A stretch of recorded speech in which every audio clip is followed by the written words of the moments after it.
Thank you, David, and thank you everyone for inviting me here. This is a huge privilege, not because I'm the chief guest. I think it's a privilege mainly because I'm one of the parents who've had the opportunity, and I'll take this opportunity on behalf of all of you to put my hands together and thank Dhirubhai Ambani International School for doing what they're doing to our children.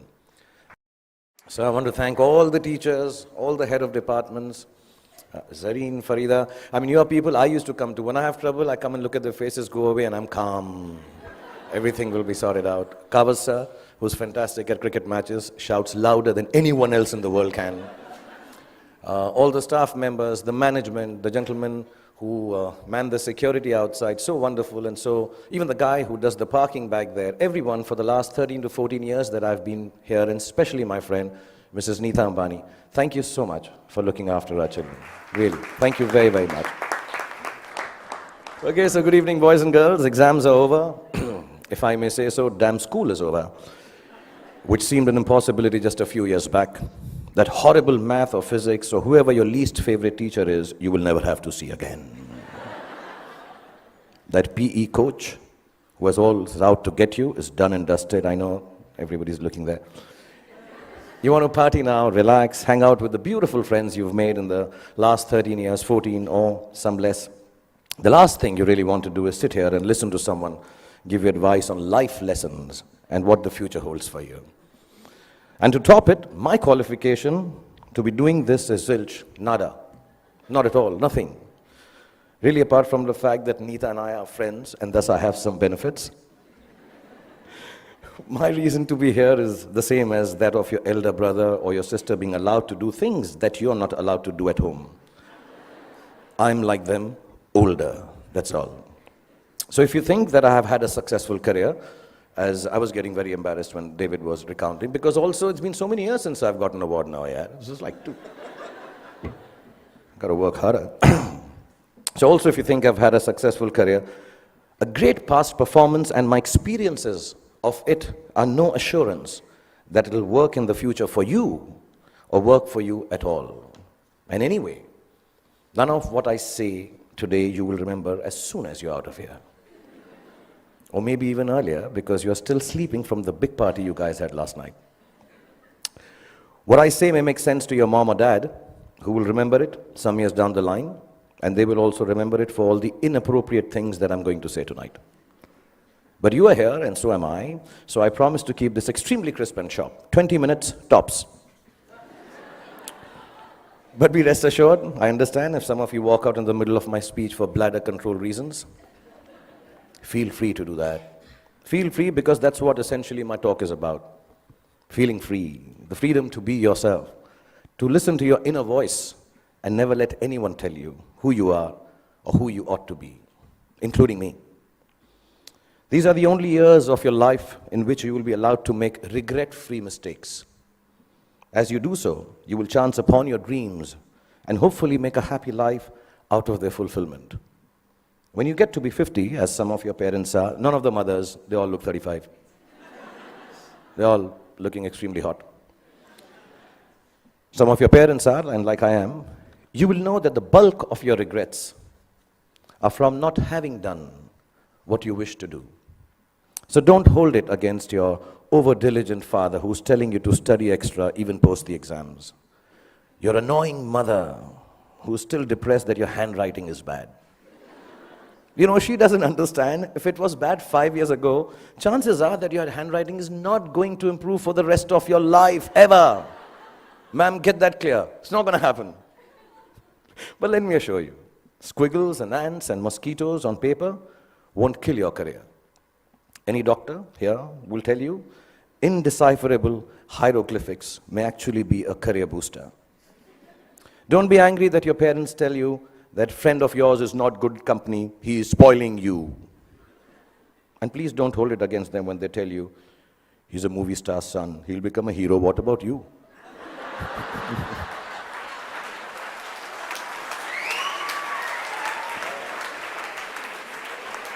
I mean, let me assure you, movie stars, sons and daughters also have to work. Basically, just don't grudge the old man and the old bag, ever. All us parents try to do is to make you happy with your choices by annoying you with hours that are actually your choices anyway. But you just don't know it yet. Your hormone levels are too high for you to understand this confusing logic. All you want to be is yourselves, and you're quite sure you know what that is.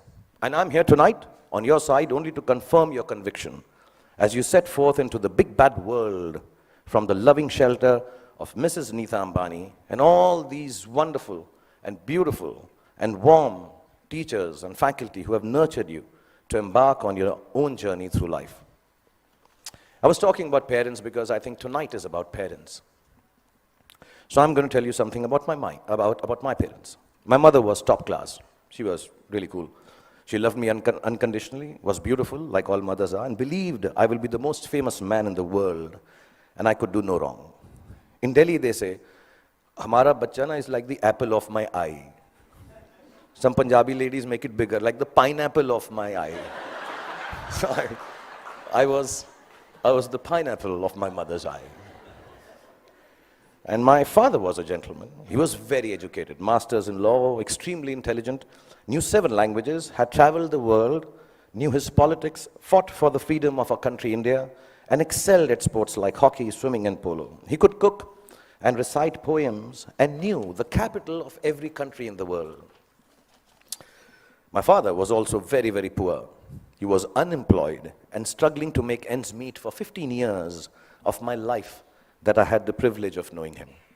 From when I was 10 to when I was 15, not being able to afford fancy gifts for me, he would wrap up something old that belonged to him in newspapers and declare it as a birthday gift when my birthday came along. This, in the next 11 and a half minutes left that I have, is the story of the 5 gifts my father gave me and how they helped me become what I am today. When I was 10, my father gave me an old chess set. Chess is a reflection of life, they say, and as cliched as it sounds, it's probably true. The first thing it teaches you is that every move has a consequence, whether you perceive that it does or does not. Nothing you do, not a single moment, is empty of living. So think of things through, not always, but often enough, so your life does not feel as black and white and as uniform as the squares on a chessboard. Sometimes, in order to move forward, you might need to take a few steps back.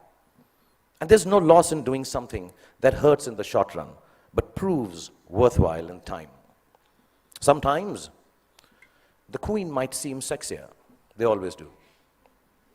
But if she gets taken by your adversary straight after you save her, then you might be better off saving your castle or the bald bishop instead. So don't always choose that which seems more desirable if something tells you it's going to get you into a whole lot of trouble. What I mean is also about tonight, drive home while your wits are about you instead of staying and getting stoned senseless after the party here. You can't get anywhere in chess if you don't look out for the little ones around you, the small pawns. Life is like that too. If you forget the smallest of your people or become foolish enough to imagine that the little graces you are given are of no value, you end up nowhere. When you look around you, learn to notice all the tiny little things that make your existence privileged and special. Just the fact that you are here, in this very moment, at this fantastic school, in the company of such adoring parents, is the product of immense love, hard work, and sacrifice on the part of many people present here. Taking your blessings for granted is the most ungracious stupidity, both in chess and in life. Then there's what they call, I don't know how to pronounce it, but sounds very cool, the zugzwang. The zugzwang, yeah. It's a really cool word. It sounds like a Chinese aphrodisiac. Zugzwang. But it actually is German for, okay, I'll tone this down. Oh, fish, I got to get out of here. Anyway, for those of you who've never played the game, it's when you get so stuck that whichever move you make is a bad move. It'll happen to each and every one of you at some point in your lives for sure. A moment will come when it will look like there isn't anything going right and nothing you can do to prevent disaster. Ask me, I just finished Dilwale, followed it up with Fan. So, when you are in Zugzwang, kids, don't panic. Whenever there is trouble and you know there is no way out of disaster, don't panic. With a little embarrassment, you will survive it. Trust me. All you have to do is make a move. All you have to do is move on a bit. As the Cheshire Cat in Alice in Wonderland said, when Alice came to the fork in the road, if you don't know where you're going, it doesn't matter which road you take. I will add to it. As long as you take one road and don't keep standing in the middle of the fork until a truck runs you over. Often in Zugzwang, your enemy wins that particular move, but mostly you end up winning the game. There were no computers when I was a kid, nor were there iPhones for us to Google pornography on, while our parents were busy checking their selfie likes on Instagram. One of the most precious gifts my father gave me was an Italian typewriter. I learned how to use it from him, how to roll paper into the roller and press the lever, I don't know if you guys have seen a typewriter. Google it, yeah. Yeah, the clicking sound of the letters as I pressed them with my fingers, forming words on blank pages, fascinated me. To use a typewriter well, you needed diligence. One wrong letter, and the whole exercise had to be started all over again. We used something called Typex to erase our mistakes in those days. Not to sniff at during math classes. But too much Typex in math classes or in typewriting is unacceptable. So we had to learn how to move our fingers accurately, to make words out of thoughts with efficiency, and do it over and over again till we got it just right. As an adult, I have come to understand that there is nothing of more value than your capacity for diligence and your ability to work hard. If you can outwork your adversaries and your employees, you can ensure your own success in whatever it is you choose to do. Whatever you're doing, do it once. Then do it one more time, even more carefully. Practice will make everything seem easier. Be diligent. Be thorough. Think of every job you do as the first one. So you have to get it right or you won't be able to impress everyone. And at the same time, do it as your last job, as if you will not get a chance to do it again ever. Don't just outwork yourself. Only parents clapping. In fact, you can outwork yourself. If you can outwork yourself, then pretty much nothing can prevent you from glorying. Then my father gave me a camera. And the most beautiful thing about it was that it did not work. We all have those Leica ones, old ones, which don't work, look really cool. I learned that things don't always have to be functional to fulfill a need. That sometimes when things are broken, the greatest creativity emanates from their fragments. I found myself looking at my world magically through the unusable lens, and the fact that there was never any actual photograph to see taught me my most important lesson yet. That creativity is a process of the soul. It does not need an outcome or a product for the world to accept. It needs only the truth of its own expression. It comes from within and makes of your world whatever you wish it to make. So don't be afraid of your own creativity. Honor it. It doesn't always have to be seen or approved by those around you. It is an expression of your deepest self, and it belongs as much to you as it does to the universe that nurtures and inspires it. All creativity is not for everyone to like or understand. All art is not up for sale. Some creativity has a bigger role to play. It is to keep you company when you're alone, when you need a friend, when the world doesn't seem to understand you. Your creativity, whatever that may be, I know a friend of mine who makes dolls out of bath bags from aeroplanes. Whatever your creativity is, your creativity will be the only thing that will keep you inspired and satisfied. Honor it to the end, whatever it may be. Mine is poetry. I write rubbish poetry. It's so bad that sometimes I cringe to read it myself. It's crap. But I write it. It is my secret place. It is mine to make me feel free and happy. So you find yours, and if the world loves it, good. If it doesn't, even better, because now you will truly have a friend. So keep your creativity intact. My father was a funny guy. He had the capacity to turn any kind of serious situation in a way that it seemed less stressful, with a bit of humor. Without a sense of humor, the world will always be a dull and dreary place. No darkness or despair should ever be beyond a good and a hearty laugh. I'm going to tell you a few incidents. If you're not bored, I have about 7.5 minutes left. We used to live on the 3rd floor of an apartment building, and as people on 3rd floor tend to do, my friends and I used to throw things down from the balcony. You know, wrappers, tidbits, dog shit wrapped in newspapers, the usual stuff, yeah. One day, the old gentleman on the ground floor, there always is an old senile gentleman on the ground floor. He had had enough of our daily droppings.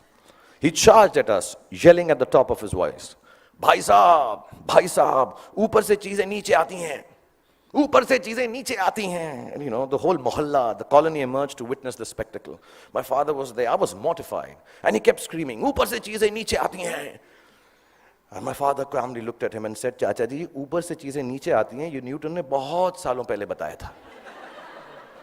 Aap koi nayi baat batao, andar baith ke chai pee ke baat karte hain." And it instantly diffused the situation. The old man smiled. We went into the apartment, worked out how dog shit needs to be disposed of properly, over a cup of tea, and life was back to normal again. And there was another incident I'm going to relate. I had been eyeing this attractive, dusky girl who lived in our building. As smooth as I have always been with ladies, for some reason it occurred to me that if I blew up her letterbox with a Diwali cracker called Atom Bomb, she'd be very impressed with me. I've always been good with girls like that, yeah. I know things girls like. In this insanely romantic belief of mine, her letterbox soon exploded before her eyes. And I still don't know why the desired effect of running into my arms in slow motion was replaced with a screaming drama in which she flew up the stairs screaming, "Amma, come here, Amma, inge ba, Amma, inge ba." She was a Tamilian lady, yeah. I took my chance, and as all macho men should do, I fled the scene. A few hours later, the doorbell rang. I looked through the magic eye, and the mother of the love of my life was standing outside looking incensed. I found a place to hide. My father opened the door. The lady began to rattle off a complaint. "Your son this, your son that, sorry, my Tamil is not good, but it sounded like that." And he listened patiently and then responded, "You know, ma'am, as you were speaking, I was getting angry with my son. But then suddenly I realized how beautiful you are. And I can imagine if your daughter looks anything like you, how can my son be blamed for falling in love with her and behaving so stupidly?" The lady went silent as my father continued telling how beautiful she was. And then she became a little coy. Another cup of tea was had, and she said to me sweetly, "Beta, just because my daughter is so beautiful, you shouldn't behave badly with her. You should come home, sit with us, and be friends."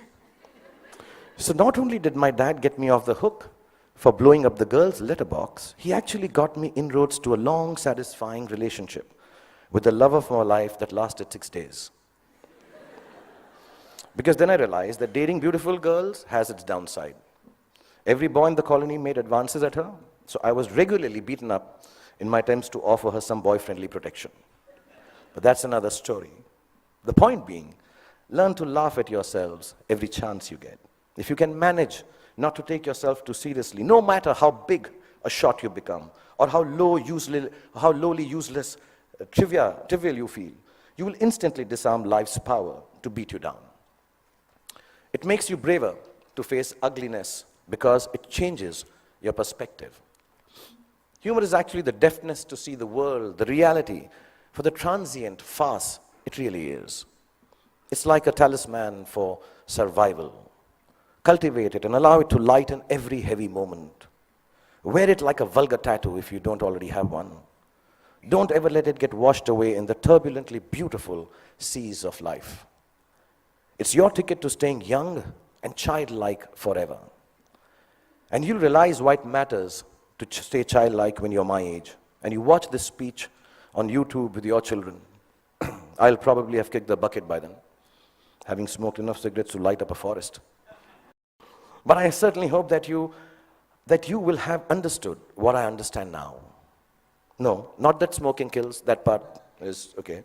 Well, what I'm referring to is what counts as the most beautiful and final gift that my father gave me.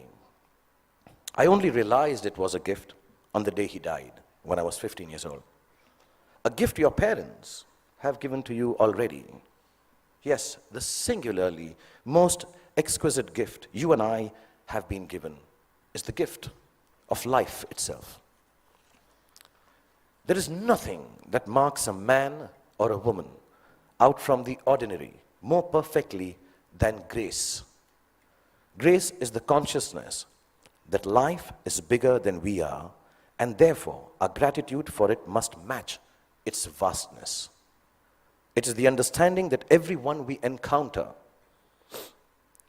whether they are loving towards us or offensively abrasive, is a human like we are. It is knowing that experiences shapes human beings, and no matter how good we are at something or how successful we may become, we are never better than the other person. If you can live your life with grace towards those around you, you will accomplish more than you could if you became the President of America. That came out wrong, knowing that Donald Trump is so close to becoming the President of America. I didn't mean that. I'll rephrase that, guys. If you can live your life with grace towards those around you. Okay, actually, what the hell? Because I came here and told you a secret that I write rubbish poetry, I'm going to read out a poem and end this. This is the most rubbish poem you'll hear, but keep it in your heart because I'm the damn chief guest tonight. If your after party, EDM, I assume this is the music. I thought I'd be very cool if I used the word EDM. Is EDM cool still? Class of 2016, is it cool? No? Okay. If your after party EDM stone sunrise has found you, with dog-shipped wrappings and friends that will not confound you, and you start on this journey with a brave heart about you, if you live life with grace towards those around you, you'll get where you have to, and it won't astound you. If it isn't Ferraris and a White House that downed you, you won't need an entourage to always surround you. It's your truth you will have that will shelter and ground you. And you'll remember this day as the day that unbound you. From the walls of this beautiful school and the teachers, exams and all the rules that sometimes seem to hound you. And let me tell you, you all will be successful. Let me remind you. Now it was remind, but because it's not rhyming, so I...